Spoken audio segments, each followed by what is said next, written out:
everyone, my name is Midnight Cases and welcome back to another case study with me। क्या सिर्फ 30 से 40 second में किसी का मर्डर हो सकता है, लेकिन क्या इस मर्डर की वजह सालों पुरानी की कहानी से जुड़ी हो सकती है। 28 मई 2001 केस भरतपुर में एक कपल अपनी कार में जा रहे होते हैं और कुछ ही सेकंड्स में उन पर ताबड़तोड़ फायरिंग होती है। ये केस देखने में सिंपल लगता है, लेकिन जैसे ही आगे जाके डिटेल सामने आती है, एक ऐसा पास्ट रिवील होता है जहाँ से सब कुछ शुरू हुआ था। तो सवाल ये है कि ये सिर्फ एक मर्डर था या पुरानी कहानी का एक अंजाम था। 28 मई 2001 केस शाम के करीब 5 बजे राजस्थान के भरतपुर के एक नीमदा गेट एरिया में एक सीसीटीवी फुटेज रिकॉर्ड होती है, जहां एक ब्लैक हुंडई कार रोड पर नॉर्मल स्पीड में चल रही थी। कार के अंदर डॉक्टर सुदीप गुप्ता और उनकी वाइफ डॉक्टर सीमा गुप्ता बैठे हुए थे, जो जहारवीर बाबा के दर्शन के लिए जा रहे होते हैं। पेंडेमिक का टाइम चल रहा था और रोड अनयूजुअली खाली था। रोड पर ट्रैफिक नहीं थी और आसपास ज्यादा लोग दिखाई नहीं दे रहे थे। सब कुछ बिल्कुल नॉर्मल रूटीन जैसा लग रहा था, लेकिन कुछ सेकंड बाद सब कुछ बदलने वाला था। अचानक एक बिना नंबर प्लेट की ब्लैक स्प्लेंडर बाइक उनकी कार को, जो कि ब्लैक हुंडई कार थी, उसको ओवरटेक करके उसके आगे लगा देते हैं। तब उस टाइम पर ऐसी सिचुएशन आ गई थी कि ब्लैक हुंडई कार को रुकना पड़ा, क्योंकि उनके आगे ही एक ब्लैक स्प्लेंडर आ गई थी। उस बाइक पर 2 लोग थे, जिसमें पीछे बैठा आदमी ने अपने फेस को रेड कपड़े से कवर किया था, जबकि जो बाइक चला रहा था उसका फेस एकदम क्लियरली दिख रहा था। जैसे ही कार रुकती है, दोनों बिना टाइम वेस्ट किए सीधा ड्राइवर की तरफ बढ़ने लगते हैं। डॉक्टर सुदीप को लगा कि शायद ये नॉर्मल बात होगी या शायद ये दोनों रास्ता पूछने आए हैं, इसलिए वो अपनी कार की विंडो नीचे करता है और वो दोनों से बात करने लगता है। कुछ ही सेकंड्स में पीछे बैठा आदमी अपनी जेब से निकालता है और सीधा डॉक्टर सुदीप पे चला देता है। उसके तुरंत बाद वो डॉक्टर सीमा पे भी फायरिंग करने लगता है और फिर दोनों पर लगातार 7 से 8 राउंड फायर किए जाते हैं। ये जो अटैक हुआ था, ये लगभग 30 से 40 सेकंड के अंदर ही कंप्लीट कर दिया जाता है। ये इतना तेजी से हुआ कि आसपास के लोगों को समझ ही नहीं आया कि क्या हो गया। जो 2 लोग थे वो डराने के लिए आसपास के लोगों को हवा में भी फायरिंग करने लगते हैं और वो दोनों रॉन्ग साइड से यू टर्न लेके वहाँ से सीधा भाग जाते हैं। जब आसपास के लोग वहाँ आते हैं, चेक करते हैं कार में, तो डॉक्टर सुदीप की on the spot he death हो चुकी थी और डॉक्टर सीमा को भी जल्दी से हॉस्पिटल लेके जाते हैं, लेकिन रास्ते में ही उनकी डेथ हो गई। इसी दिन दहाड़े हुए डबल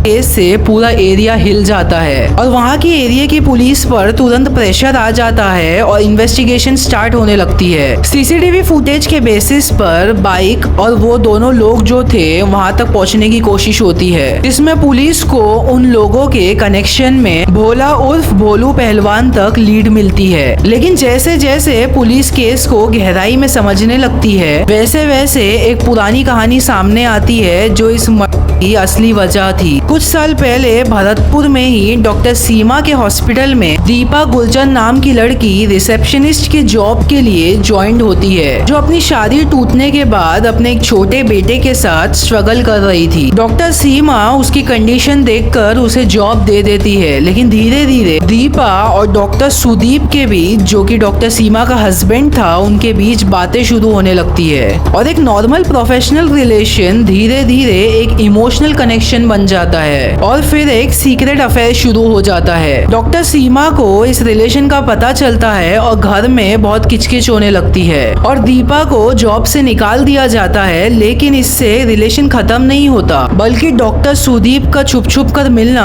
और भी ज्यादा बढ़ जाता है। डॉक्टर सुदीप दीपा को फाइनेंशियली सपोर्ट भी करने लगते हैं, उसके बेटे की पढ़ाई का खर्चा उठाते हैं और उसके रहने के लिए एक विला भी बुक करते हैं, जिसे वो विला अपनी वाइफ से छुपाने के लिए वो कहते हैं कि ये विला मैंने उसको रेंट पे दिया हूँ। यहाँ से डॉक्टर सुमित डॉक्टर सीमा को धोखा और झूठ बोलने लगता है। दीपा धीरे धीरे अपने फ्यूचर को सिक्योर करने के लिए डॉक्टर सुदीप पर प्रेशर डालने लगती है और अपना सैलून बिजनेस खोलने की डिमांड रखती है, जिससे डॉक्टर सुदीप फाइनली मान जाते हैं और पैसा इन्वेस्ट करने के लिए तैयार हो जाते हैं। लेकिन उस दिन उस सैलून का इन्विटेशन कार्ड डॉक्टर सीमा के हाथ लग जाता जाता है, जिसमें डॉक्टर सुदीप का नाम चीफ गेस्ट के रूप में लिखा गया था। और यही एक मोमेंट होता है जिससे सब कुछ एक्सपोज हो जाता है। सच सामने आने पर डॉक्टर सीमा का गुस्सा अपने पीक पर पहुंच जाता है और वो अपनी सास के साथ दीपा का विला पहुंचती है, जहां डॉक्टर सीमा की दीपा से बहस होती है और वो गुस्से में आकर दीपा और उसके छोटे बेटे को एक कमरे में बंद कर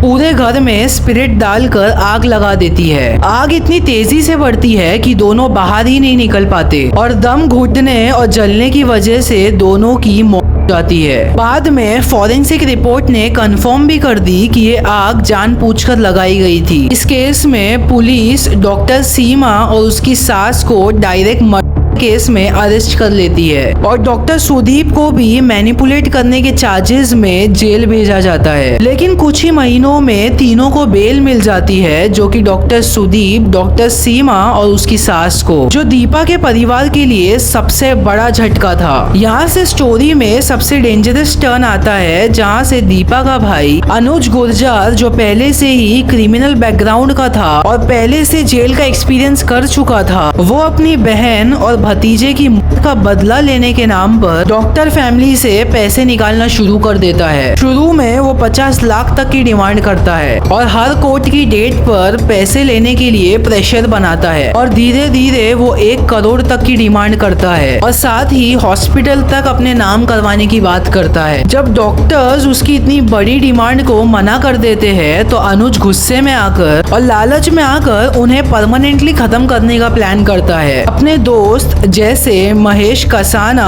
और भोलू पहलवान की मदद से वो डॉक्टर्स की रूटीन और उनका टाइम ऑब्जर्व करता है। फाइनली 28 मई 2021 का दिन चूज किया जाता है, जब लॉकडाउन की वजह से रोड खाली थे और अटैक करना बहुत आसान था। फिर वही सब होता है जो सीसीटीवी में रिकॉर्ड होता है, जहां बाइक से आकर कार को रोका जाता है और कुछ ही सेकेंड्स में दोनों डॉक्टर्स को ताबड़तोड़ फायरिंग किया जाता है और एंड में एक और डबल केस के साथ ये कहानी खत्म होती है। My name is midnight cases और मैं मिलूंगा मेरे नेक्स्ट केस स्टडी में। तब तक के लिए साइनिंग ऑफ।